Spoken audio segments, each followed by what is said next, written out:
Morning, everybody. Natalie coming to live. Spirit and coffee. Got my coffee here. So yummo. Um, so yesterday was a pretty emotional day for me. And I just think as time continues to move forward and as we continue to sort of untangle. Good morning. I don't know who that is. Untangle the egoic knots, as we're going to call them. We are starting to see the rise of, the darkness coming to light. So illuminating some of the darkness, and some of it is very emotionally draining. Some of it is, unimaginable to some. Good morning, Roberto. And as that continues to unfold, there's gonna be triggers for certain people. For me, there's been a huge trigger in all of this. Of course, I think with the start of the whole pandemic and all of the things that are happening, there's other things in the background that many people may not understand or know. But I will say this, if you're following spirit, if you're following God, you're going to hear the word, you're going to get the message, you're going to wake up, you're going to know exactly what it is you need to do to support yourself, your family, your loved ones, because God is the Redeemer. God has the answers. God is the way, the path, the light, right? And so it is our journey, our individual journey back to God.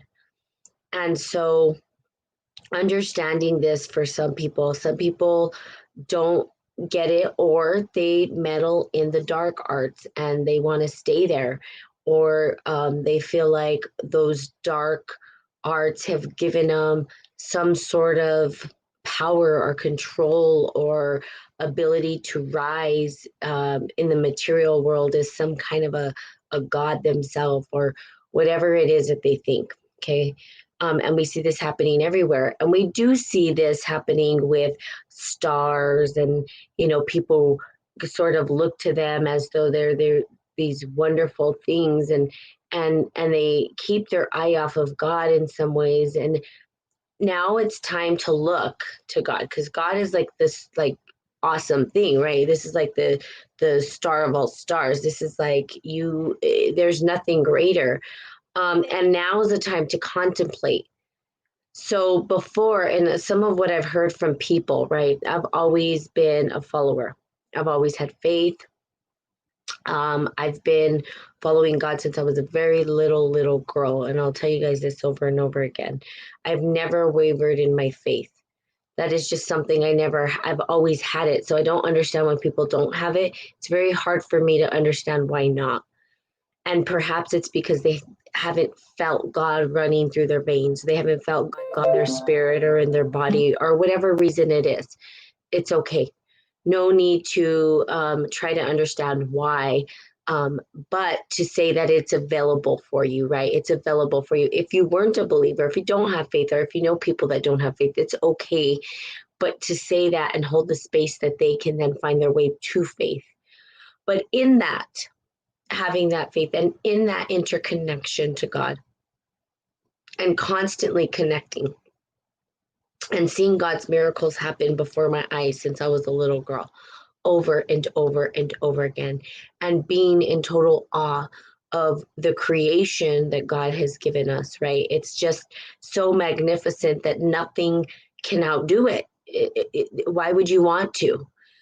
So in that, I've heard friends and family, I've heard it a couple of times from some people. Now, not all people, but some people say, well, we've been so busy. They've kept us so busy working that we haven't ever had time to really explore our spirituality.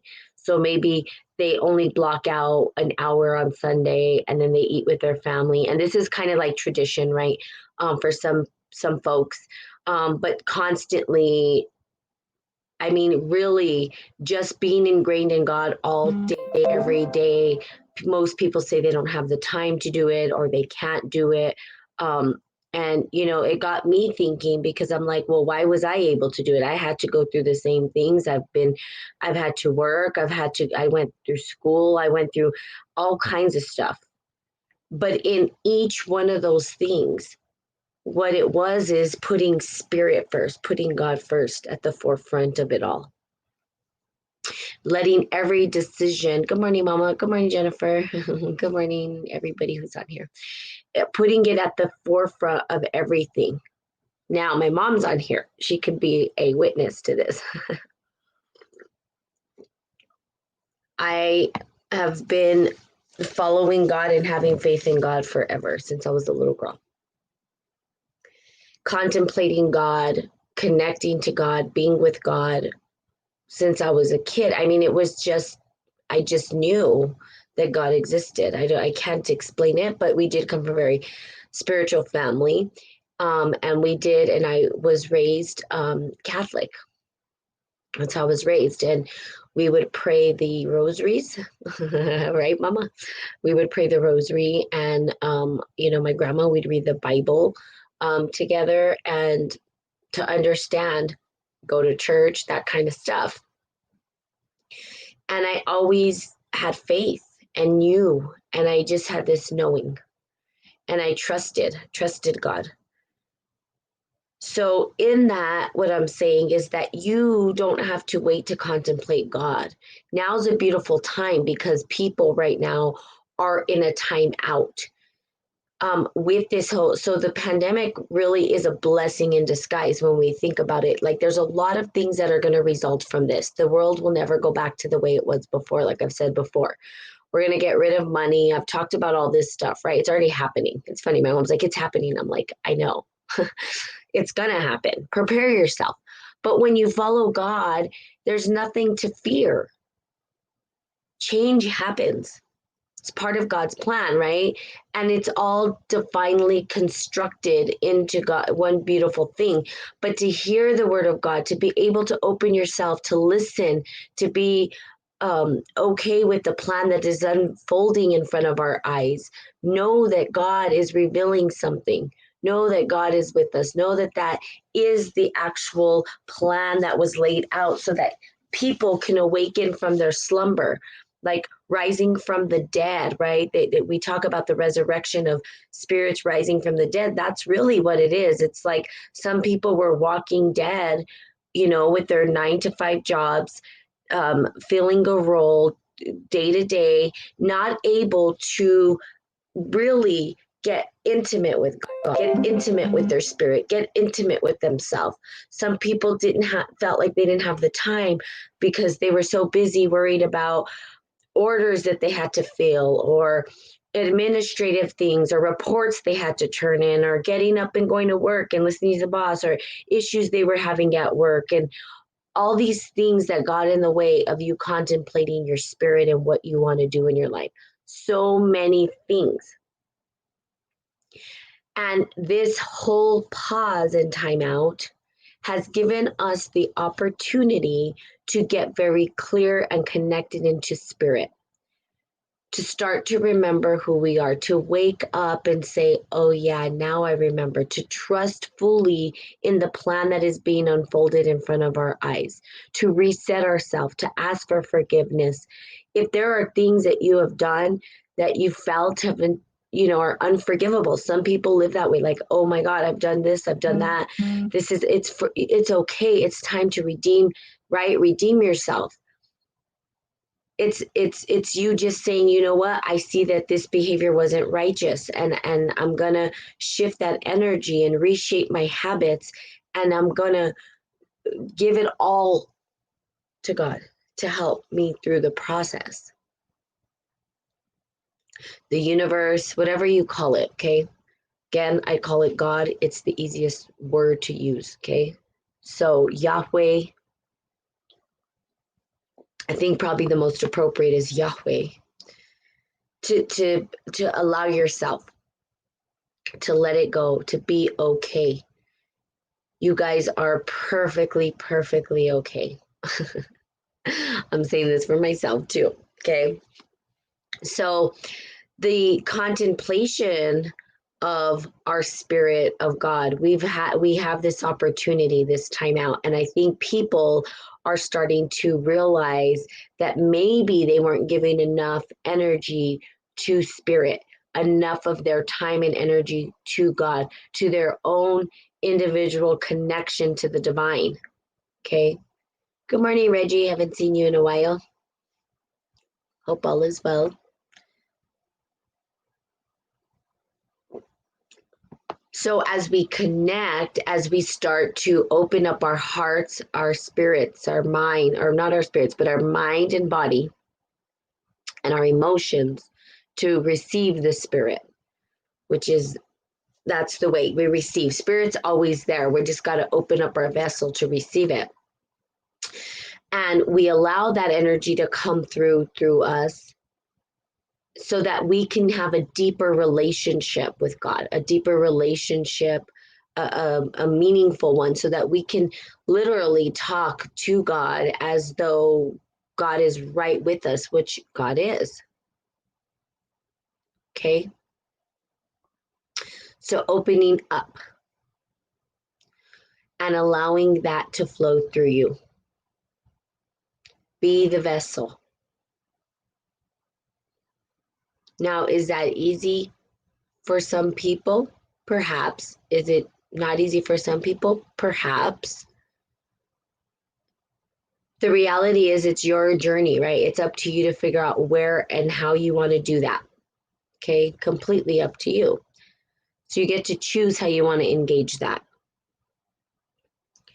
Now, you can open up or not. And again, there's consequences either way, right? So if you don't, there's a consequence. If you do, there's a consequence. Or there's a result, cause and effect. There's an effect, right? There's an effect that happens and ripples if you do or don't. And really, if you don't, it's detrimental to you rather than to and the world, really, because you are the vessel that is put into this world. So, but really, you end up harming yourself more than anything. And you hold in energy if you don't. And so, Kundalini, and I wasn't going to put Kundalini rising on this one and talk about, because I'm talking about, of course, our connection and contemplation on the divine. But because Kundalini is the facilitator, it could be the opening for us, our breath work, intentional breath work, not just breathing like, because God gave us breath, but an intentional breath.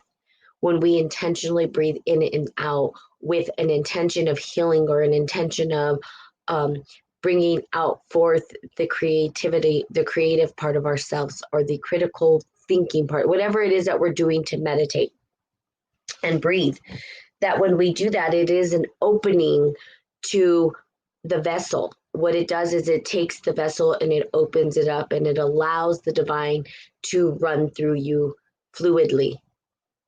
It's basically Drano. If we put it in the sense of something like that's understandable to the world, we can say Kundalini breath work is like Drano. It clears out the murk and the obstruction, and it takes out all that calcified stuff and the clogs of obstruction that are not allowing the spirit to flow through you freely. So you could see the spirit maybe as water in some sense.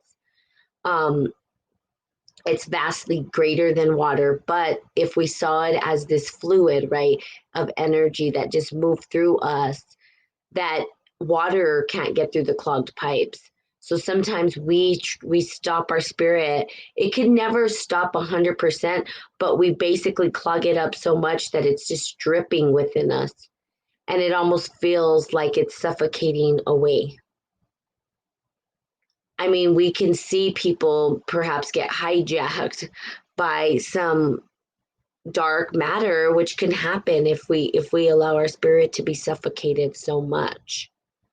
So rather than do that, we open up the gates. We allow the spirit to totally, to just be through us, all in us. So Kundalini does open up the obstruction. It allows us to sort of clean out the pineal gland. It helps us to clear the obstruction in our ears, our nose. It gets our joints moving. It gets the blood flowing. It allows the vessel to start operating a little bit more functional. The body itself is a vessel that's not so easy to maneuver. You know, I think a lot of people are trying to figure out their own bodies, which is complex. Science can't even describe all of what the body does. There's just, I mean, they keep discovering new things, and it's quite amazing how our body operates. But the breath work, the Kundalini, can help us to reestablish that connection, or to at least open up a little wider, to put in some Drano. Let's put in Drano to clean up those pipes and get the spirit moving. And that way we are able to contemplate God all the time. Like it's just natural for me to think of God all the time, all day, every day. And that's who I am. I've always been that way. I've always been like God, God, God, God, God, God. And I go to God for everything. Literally everything. And God always comes up with an answer. And so it's amazing, right? When we have these realizations that, yeah, God is going to be there for me no matter what. But sometimes we do. And I am human. There's this amnesia that may happen where you sort of get that scarcity of like, oh my God, am I going to have enough? Is it going to happen? Is it going to work out? So there are times where you have to remind yourself, and that's the contemplation of God. It's going back and saying, I trust. So a good example of this was I was moving. Okay. I'm afraid to open up. Open up to what? To your spirit? Or allow the spirit to open or run through you? Is that what you mean? Good morning, Nisha.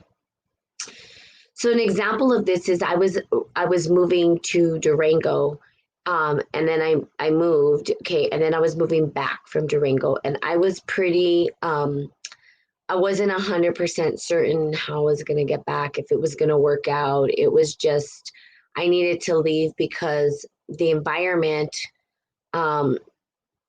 wasn't supportive of my nature, okay, wasn't supportive of of my nature, or the person that I was. And I didn't feel like it fit really. It was kind of like I didn't really fit in the puzzle there.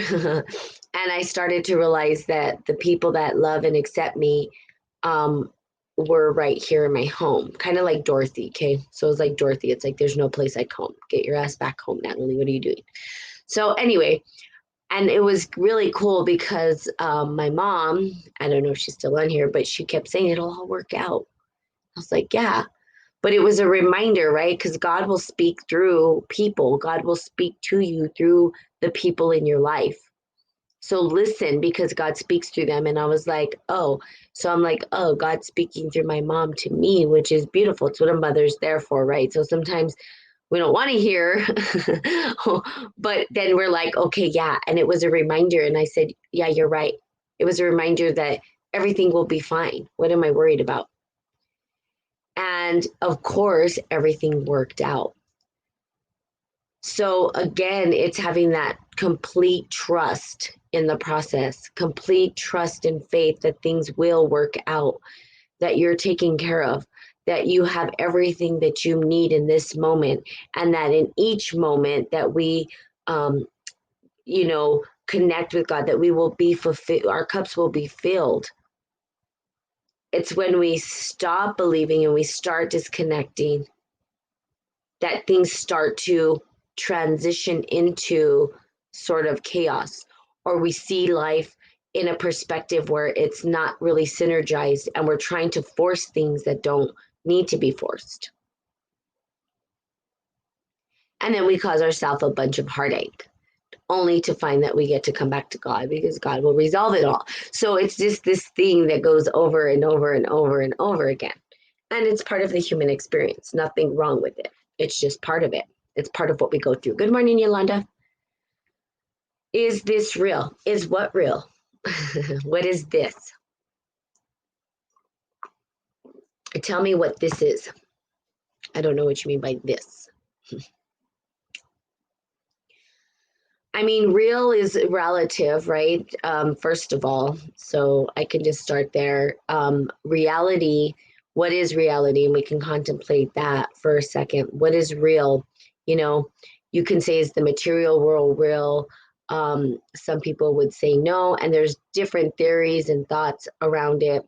But I literally, when I talk to people, so I'll tell you what my ideas are, but if somebody, not everybody thinks like me.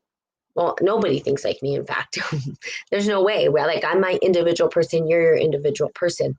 So reality to you could mean a very different thing than it means to me.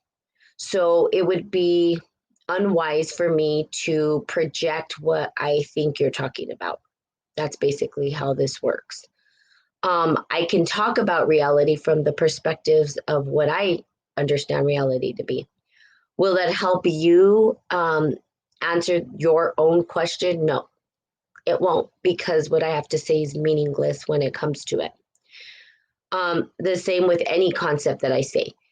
So these talks, I can only talk from my perspective, and that's why me talking, it gets a little bit harder because I'm trying to express the reality or what I see in the world. But again, I can't, everybody sees it differently. So in coaching, and what I do as a coach is support the individual to get very clear about what reality would mean to them, if that was the question. I can tell you from my perspective that reality to me is both the material and immaterial. Reality to me in this dimension. Now, I'm not saying in all dimensions, but in what we're experiencing as human beings in the material world, is that there is stuff, okay? There's stuff in the world. What is this stuff? Well, we name it. We name it things, right? Like a tree. We name a tree a tree. Is a tree really a tree? I don't know. It's a name so that we can describe what we're seeing and experiencing. So reality is participatory from my perspective. It's an experience of the material and what we can do and how we can shape this material that we see, the phenomena around us. Good morning, Nicole. So that is reality. Reality to me is saying, okay, I can take this and I can make it into something that might look like it's organized and make sense to others too. Like writing a book. Book is just a bunch of symbols. If people didn't know how to read the symbols, nobody would even understand what to read. They wouldn't, like, people have to decipher cuneiform and all these other, hieroglyphics and the all the different texts that they saw in different languages. If they don't know how to decipher it, then what does it really mean? How do we know? We don't. We have no clue. It's just a bunch of symbols on a page. So again, it's being able to shape and have a participatory experience with the phenomena that we see around us. Does that mean that's really real? No, because we can then argue that maybe it's not real. So there's a bunch of different ways to look at it, right? We can come from a different way of looking at it. And this is where I say, and I did put a quote the other day that I say, I'm the fool. I'm the fool because I don't have the absolute truth on reality. I don't have a clue. But I have ideas about what it possibly could be for me. Now, for you, it could be something completely different. So again, as a life coach, as a spiritual practitioner of the great work, I'm not here to give a definitive answer. I don't have any. I don't have answers. I have lots of questions. The one thing that in my world I know for certain, I know that God is great and that God is amazing Now, is that scientifically based? No. How do you scientifically base something like that, right? But in my reality, that is the case. And I always tell people there's another theory. So there's a lot of theories out there, but there's a theory that I was talking to a friend of mine who doesn't believe in spirit, or I'm not really 100% how they believe. I question them a lot because I'm very curious about their way of living and thinking. But spirit's something they totally don't pay attention to that, where they don't like the word God. They don't like a bunch of different things. And so I'm curious about it. Like, well, what do you mean by this? Or what do you mean by that? And some individuals want the scientific proof, but they can't you can't prove or disprove, right? It's not like a science project that you can just find God and see God. Like, too great, right? Like, we can't even maybe contemplate the vastness. It's like trying to count the grains of sand in the beach. You can't. You just can't do it. You'll never do it. You would perish before you could even count. And how would you even keep up with the count? Can't do it. Hair, even if you tried to count the hairs on your head, you couldn't do it. It's just, it's like nearly impossible to understand this vastness, right? So my friend, I was talking, I was like, well, I don't get it. So he said, well, but there is a theory. And I said, okay, I want to hear your theory. Tell me about your theories. I'll read into it. Just tell me what it is. And he said, there is a theory. Because I told him like this. I said, well, I don't understand. You don't believe, and that's fine. But what does it hurt to believe? Why does it hurt you to believe? It can only do good rather than harm. If you believed in a God that was good, and you prayed to that God who's good, and you opened your heart up to the universe that is good, or creator that is good, whatever you call it, Yahweh, that is all good, and that is on your side and is with you always and wants to, why wouldn't you believe? And if you're getting results in your life because of this belief, then why wouldn't you? And so he said, well, there's a theory out there, so you can read it. And it's this guy did this. I don't know if it was a philosopher. I can't even remember who did it there. I'll have to look it up. But at the end of the day, that's exactly what he researched. He researched the people's ability to drive, motivation, will to create happiness in life, joy in life, for people who believed and people who didn't believe. And the ones who believed in something, even though they didn't have this scientific backed proof, lived happier, healthier lives. They healed faster. So how do you describe that? How do you explain that? And it's like, okay, well, then why wouldn't you believe? So basically, it's worse on yourself not to believe than to believe, and you're not taking anything away. I don't understand. So for me, I told him, well, I don't understand why you wouldn't. But of course, it's not my choice. It's their choice. And so I'm not here to judge their choice, just trying to understand, why are you making the choice you're making? So get clear about your choice. And I imagine, and I know that everybody who shows up to these are highly, highly, highly connected to God, and are connected to spirit, and are searching for what I think, okay, this is just what I'm thinking, is people show up here because you guys are on your journey and you're wanting to discover that very thing that's going to support you to sort of express yourself, your divine birthright, to step into authenticity, to be able to communicate the beauty that you have within you. And that for me is powerful. So sometimes it's like, okay, I'm speaking to the individuals that are ready to step into this divine birthright. But if there's someone in your life that just doesn't believe, doesn't have faith, it's okay. You don't need to make them wrong for that. That is their journey. be open to listening to their point of view. Be open to listening to what it is that they have to say and how they engage life, because the way they see life is going to be vastly different from the way you see life. Their reality is going to be different from your reality. Are they wrong for it? No. Is it causing them harm? Perhaps. And those are questions I would ask. Well, is it causing you harm to think this way? Or is it working for you? Well, it's working for me. Okay, cool. Is it causing you harm? Well, it's not working for me. Okay, so is there a way to support you so that you can start to transition into a worldview that supports you?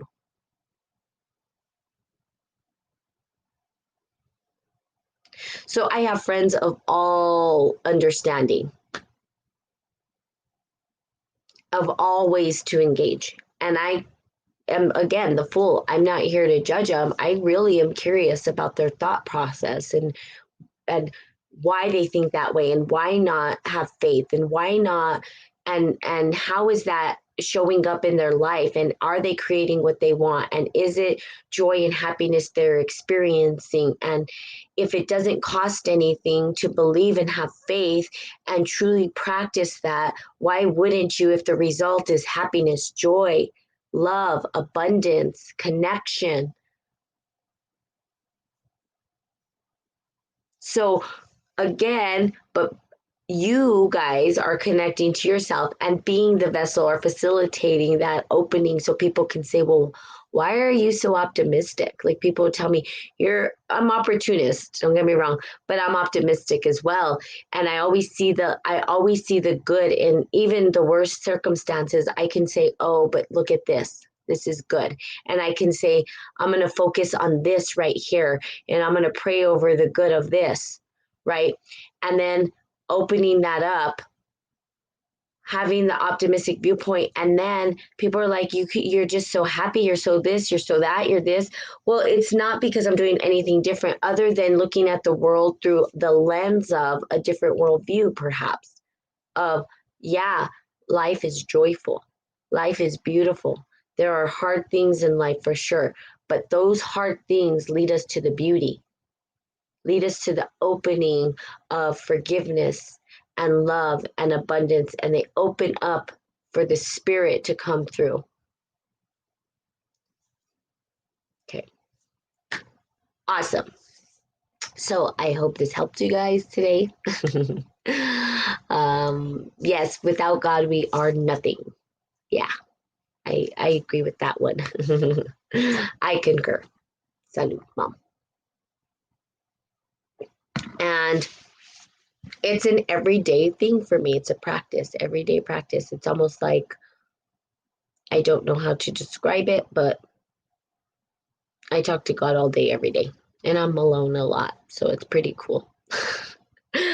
We homies. God is my homie. My best friend, my everything. So again, connected, okay? And or don't. It's up to you guys, obviously. But that is reality, and I know I don't think that person stood on here. But there you go. And if you guys have questions, please ask. And if there's anything arising from you, please reach out to me. And if you need support in any part of your life, please reach out to me, spiritandbrew@gmail.com. So have a fantastic day. Today's Tuesday, I'm sure of it. I looked at my calendar. I'm going to start looking at my calendar because you guys don't tell me when I'm wrong.